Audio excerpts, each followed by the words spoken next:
തിരുവനന്തപുരം വിമാനത്താവളത്തിൽ വൻ സ്വർണ്ണവേട്ട. പാന്റിന്റെ ഉൾവശത്ത് സൂക്ഷിച്ചിരുന്ന 45 പവൻ സ്വർണ്ണാഭരണങ്ങളാണ് പിടികൂടിയത്. തമിഴ്നാട് സ്വദേശിയാണ് പിടിയിലായിരിക്കുന്നത്. ജിബിൻ JB വിവരങ്ങളുമായിട്ടുണ്ട്. ജിബിൻ, 45 പവൻ സ്വർണ്ണമാണ് ഈ പാന്റിന്റെ ഉള്ളിൽ വെച്ച് കടത്തിയത്. എങ്ങനെയാണ് പിടിയിലായത്?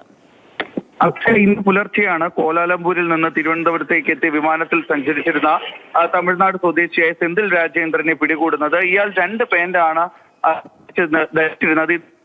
പിന്നിന്റെ ഉൾവശത്ത് ഒരു പിൻ ഘടിപ്പിച്ച ശേഷം ആ പിന്നിലാണ് ഈ മാലകളും മറ്റ് സ്വർണ്ണാഭരണങ്ങളും ഇയാൾ സൂക്ഷിച്ചിരുന്നത്. ഈ പാന്റിന്റെ അകത്ത് ഏകദേശം 14 സ്വർണ്ണ മാലകളും മറ്റ് സ്വർണ്ണാഭരണങ്ങളും ഇയാൾ അതെല്ലാമാണ് ഇപ്പോൾ പിടികൂടിയിരിക്കുന്നത്. കസ്റ്റം പ്രിവന്റീവ് യൂണിറ്റിന്റെ കീഴിലുള്ള എയർ ഇന്റലിജൻസ് ആണ് ഇയാളെ പിടികൂടിയത്. ആ വിവരം പുറത്തറിയിച്ചത് കസ്റ്റംസിന്റെ പ്രിവന്റീവ് കമ്മീഷണറേറ്റ് ആണ് കൊച്ചിയിലുള്ള. ഇയാൾ കഴിഞ്ഞ കുറച്ച് ദിവസങ്ങളായി ഇയാളെ നിരീക്ഷിച്ചു വരികയാണ്. ഇതിനിടെയാണ് ഇയാൾ കോലാലംപൂരിൽ നിന്ന് തിരുവനന്തപുരത്തേക്ക് എത്തുന്ന കാര്യം ശ്രദ്ധയിൽപ്പെട്ട. തുടർന്നാണ് ആ പരിശോധന നടത്തിയത്. ഏകദേശം 40 ലക്ഷത്തോളം രൂപ വിപണിയിൽ വില വരുന്ന സ്വർണ്ണമാണ് ഈ തമിഴ്നാട് സ്വദേശിയായിട്ടുള്ള സെന്തിൽ രാജേന്ദ്രന്റെ കൈവശത്ത് നിന്ന് പിടിച്ചെടുത്തത്. 360 ഗ്രാം സ്വർണ്ണാഭരണങ്ങളാണ് ഉണ്ടായിരുന്നത്. എന്തായാലും ഇയാൾ ഇപ്പോൾ സ്വർണ്ണാഭരണങ്ങളാണ് പിടികൂടിയിട്ടുള്ളത്.